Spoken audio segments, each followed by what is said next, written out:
मैं राजा बुद्धसेन आपको प्रणाम करता हूँ। मैं मेरे दिल को कपूर सोमनाथ आपके चरणों में प्रणाम करता हूँ।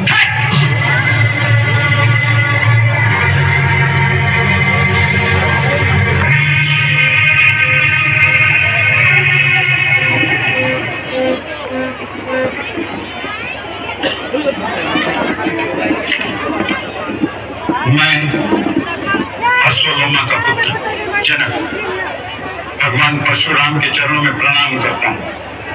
कल्याण हो।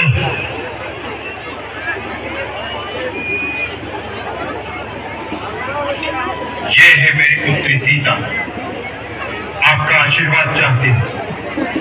सौभाग्यवती भव। प्रभु, मिथिला में आपका स्वागत। कल्याणास्तु। अभिनंदन है ये जामदग्नि। नमस्तुभ्यं ब्रह्म ऋषि। वत्स, आ गया भगवान परशुराम की चरण वंदना। अपना परिचय नहीं दिया तुम दोनों ने। आप तो स्वयं भगवान कहलाते हैं और भगवान को अपने हर भक्त की पहचान होती है। यही सोचकर कि आप अपने इस दास को तो जानते ही होंगे, परिचय देना आवश्यक नहीं समझा। ये अयोध्या नरेश दशरथ के सुपुत्र राम और लक्ष्मण। आप बड़े शुभ अवसर पर बता रहे हैं भगवान। आइए, आसन ग्रहण कीजिए। इन मीठे स्वागत वचनों से तुम हमें बहला नहीं सकते मूढ़ जनक। हम महेंद्र पर्वत पर तपस्या कर रहे थे कि शिव धनुष के टूटने की घोर ध्वनि का स्वर सुनाई दिया। हम ये जानने आए हैं कि हमारे आराध्य भगवान शिव के धनुष को तोड़ने का दुस्साहस किसने किया है। बोलता क्यों नहीं मूर्ख? बता बता, किसकी मृत्यु हमें यहाँ लेकर आई है? जल्दी बता, नहीं तो जहाँ तक तेरा राज्य है वहां तक की पृथ्वी को हम उलट पलट करके रख देंगे। तेरा सारा राज्य नष्ट कर देंगे, नष्ट कर देंगे। प्रभु, शिव के धनुष को तोड़ दे, ऐसा साहस तो कोई आपका दास ही कर सकता है। उसके लिए क्या आज्ञा है, आप मुझसे कहिए। सेवक वो होता है जो सेवा करे, जो शत्रुता करे उसे शत्रु समझकर उसे दंड ही देना चाहिए। जिसने ये शिव धनुष तोड़ा है वो सहस्र बाहु की तरह मेरा शत्रु है। सावधान जनक, विश्वामित्र, यहाँ एकत्रित राजागण और इस सारी सभा को मैं सावधान करता हूँ कि जहाँ भी वो अपराधी छिपा हो उसे बाहर निकाल कर खड़ा कर दिया जाए, अन्यथा हम उस शिवद्रोही को मृत्यु दंड देंगे। ये समझ लो कि तुम में से एक के भी प्राण नहीं बचेंगे। एक धनुष टूट गया तो उसमें इतना क्रोध करने की क्या बात है? हमने तो बचपन में कई धनुइयां तोड़ डाली, उस समय तो किसी ने क्रोध नहीं किया था। राजा के छोकरे, तनिक होश में बात कर। विश्व भर में सम्मानित महाशिव धनुष को बच्चों की धनुषों के बराबर समझता है। ये वो धनुष है जिससे शंकर ने त्रिपुरारी का वध किया था। ब्राह्मण देवता, आपको धनुष और धनुष में फर्क दिखता होगा। हम तो क्षत्रिय हैं। धनुष बाण से खेलना हमारा नित्य कर्म है। हमारे लिए तो सब धनुष एक समान है। पिटाई की भी हद होती है। लगता है तुझे अपने जीवन से मोह नहीं रहा। मुझे मोह है कि नहीं, परंतु आपको इस पुराने जीव धनुष से बहुत मोह दिखाई देता है, जिसके टूट जाने पर आप बच्चों की तरह बिलबिला रहे हैं। रघुवर ने इसे हाथ लगाया और ये टूट गया, इसमें उनका कोई दोष नहीं। अब क्रोध त्याग दीजिए मुनिवर, बहुत धमका लिया आपने। लगता है कि तू अपनी माता को निपूती बनाना चाहता है। मैंने तो तुझे बालक समझकर अब तक जीवित छोड़ रखा था। और पर हाथ नहीं उठाना चाहता। हमारे कुल में ब्राह्मणों का वध नहीं किया जाता, उनकी रक्षा की जाती है।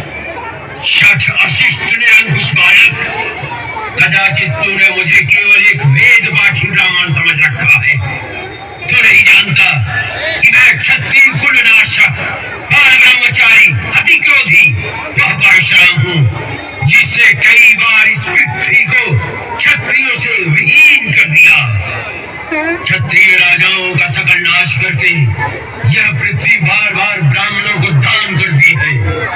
इस फरसे से मैंने सहस्त्रबाहु की भुजाओं को काटा है।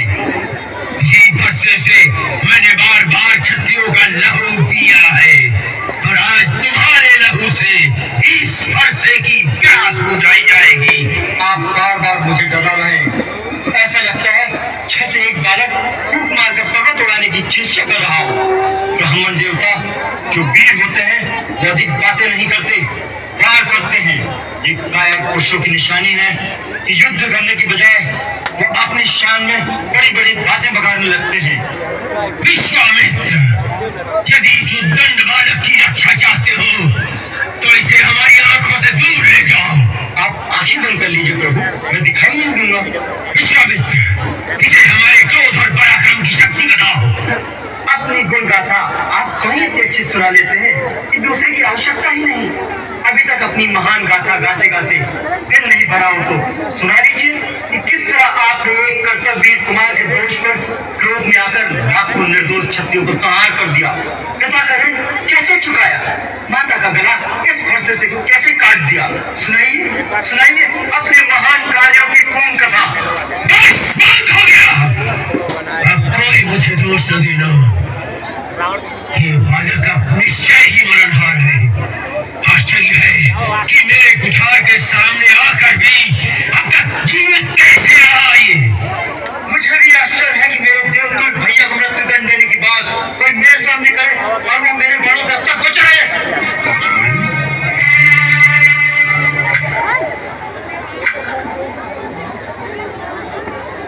महामुनि, बच्चों के दोष पर बड़े क्रोध नहीं करते। शांत हो जाइए भगवान।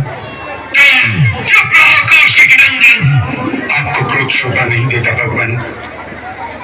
यदि बालक कोई चपलता दिखाता है, गुरु माता पिता उसका आनंद लेते हैं, रोष नहीं करते।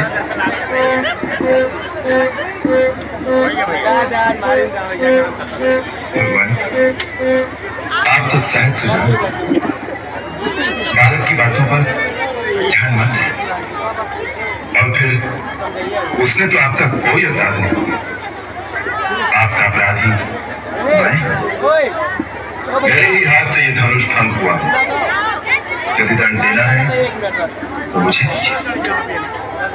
मुझे अपना दास समझकर चाहे मुझ पर कृपा कीजिए या क्रोध कीजिए या फिर मेरे प्राण लीजिए।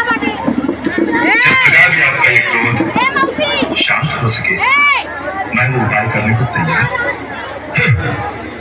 तुम भी कुछ कम धूत नहीं हो। भगवान शंकर का धनुष तोड़कर अब मुझे ही ज्ञान सिखा रहे हो। उधर तेरा छोटा भाई तेरी सम्मति से मुझे भड़काता है, मुझे क्रोध दिलाकर मेरा बल छीन कर रहा है, और इधर तू हमसे हाथ जोड़कर बड़ी अनुनय विनय कर रहा है। परंतु ये छल कपट और नहीं चल सकता। तुम समझते हो कि अपने आप को राम कहने से तुम परशुराम का भी सामना कर सकते हो, तो उठाओ शस्त्र और मेरे साथ युद्ध करो। मैं तुम्हें निहत्था नहीं मारूंगा, वीरोचित मृत्यु का अवसर दूंगा, और युद्ध नहीं करोगे तो भाई समेत तुम्हें अभी मार डालूंगा। प्रभु, यदि रण में हमें कोई ललकारे तो क्षत्रिय धर्म के अनुसार हम उससे अवश्य, चाहे वो स्वयं काल ही क्यों ना हो। परंतु हम रघुवंशियों का ये भी धर्म है कि हम गौ, ब्राह्मण और स्त्री पर हाथ नहीं उठाते। ब्राह्मण हमारे लिए सदा पूजनीय है और उनकी सेवा करना हमारा परम धर्म है। प्रभु और सेवक के बीच युद्ध कैसे हो सकता है? आपकी और हमारी बराबरी कैसे हो सकती है?